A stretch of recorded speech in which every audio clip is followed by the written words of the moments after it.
عزت اللہ کے لیے ہے، مومنین کے لیے، رسول کے لیے پڑھتے رہتے ہیں، توجہ کیجئے گا۔ تو اس نے کیا کیا؟ امام زمانہ جل اللہ تعالیٰ فرجہ الشریف، اس بٹوے کو ایک دھاگے میں باندھنے کے بعد سمندر کے حوالے کشتی رواں دواں ہے، اور یہ کہہ کے نکالا کہ اللہ کی طرف سے امین پروردگار، اے حجت خدا، اے ولی مطلق، جس کے حوالے اللہ نے اپنی ولایت کو کیا ہے، میں اس بٹوے کو آپ کے حوالے کر رہا ہوں، اور مجھے جہاں ضرورت ہوگی یہ پیسہ ہمیں وہاں مل جانا چاہیے۔ اے جانے گیا، یہ کہہ کے اس نے حوالے کر دیا کشتی کے، اور آگے مطمئن ایمان اس معیار پر ہونا چاہیے کہ ہم نے دریا کے حوالے نہیں کیا، ہم نے ولی کے حوالے کیا۔ توجہ، ہم نے دریا کے حوالے پیسہ نہیں کیا، ہم نہیں جانتے سمندر میں ڈالا، ہم نے امام کے حوالے کیا۔ اگر یہی عقیدہ ہمارا بن جائے کہ ہم جو عریضہ ڈالتے ہیں پانی میں نہیں ڈالتے ہیں،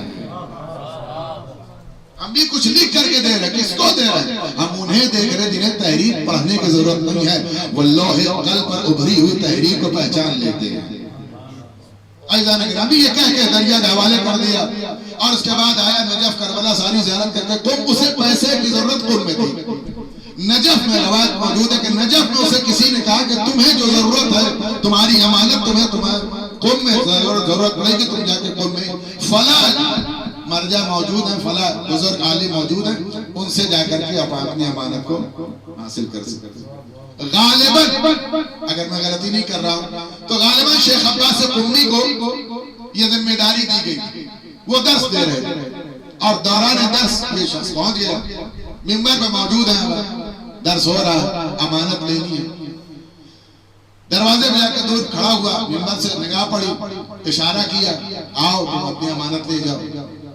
آپ غور کریں کہ اللہ نے اپنی ولایت کی ذمہ داری امام کو دی ہے، اور امام نے اپنی امانتوں کو پہنچانے کی ذمہ داری علماء کو دی ہے۔ توجہ علماء کو دی ہے، لیکن یہ کیا؟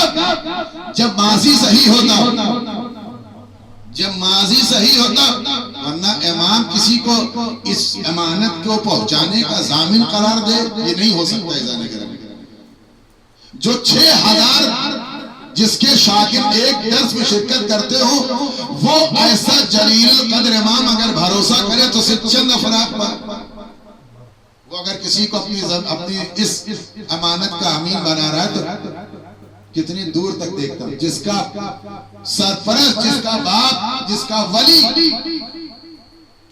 نسلوں کو دیکھ کر کے تلوار چلاتا ہو، اس کا فرزند کسی کو ایسے ارے گھروں کا امین بنا دے۔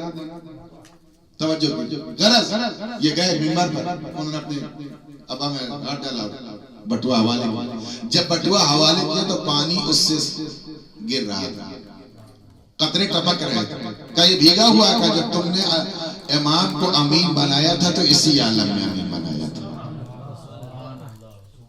امام کو امین بنایا تھا تو اسی عالم میں امین بنایا تھا کہ یہ بٹوا بھیگ چکا تھا۔ عزیزان گرامی، جس امام کو پانی کے قطرے کے سوکھنے کی خیانت برداشت نہ ہو، وہ امام کس قدر محتاج ہے۔ اور یہ کیوں؟ کیسے کہ ان کو پروردگار نے بنایا۔ جب جناب آدم جنت سے چل رہے تھے، غیبت نعمانیہ میں روایت موجود ہے، جب جنت سے چل رہے تھے تو ایک درخت کی ٹہنی ان کو توڑ کے دی گئی، اس میں سبز پتیاں لگی ہوئی تھیں۔ چھٹے امام فرماتے ہیں کہ اس درخت کی ٹہنی کو لے کر کے جناب آدم اترے، اور برسا برس اس درخت کے اس شاخ کو لیے ہوئے اس کے سہارے سے چلتے رہے۔ یہی جب جناب آدم جانے لگے تو جناب آدم کے بعد جناب شیس، اور جناب شیس کے بعد دیگر انبیاء علیہ السلام، اس درخت جنت کے درخت کی شاخ کو ان کے حوالے کیا گیا۔ یہ کے بعد دیگر انبیاء کے پاس یہ درخت کی شاخ ہوتے ہوئے گزری، یہاں تک کہ جناب موسیٰ علیہ السلام کے ہاتھ تک اللہ نے اس درخت کی ٹہنی کو پہنچایا۔ اور جب جناب موسیٰ تک پہنچا تو جس عالم میں جناب آدم کو یہ درخت کی ٹہنی دی گئی تھی، جتنا سرسبز و شاداب تھی، اللہ نے اس ایک درخت کی اس ایک شاخ کی پتی کو بھی مرجھانے نہیں دیا۔ اور جناب موسیٰ تک پہنچا دیا. یہی جناب موسیٰ کے درخت کی ٹہنی جناب موسیٰ کے عصا کے نام سے معروف ہے. جناب موسیٰ علیہ السلام کے عصا کے نام سے معروف ہوئی. چھٹے امام نے فرمایا جب راوی نے پوچھا مولا اب وہ عصا کیا ہے کہاں ہے؟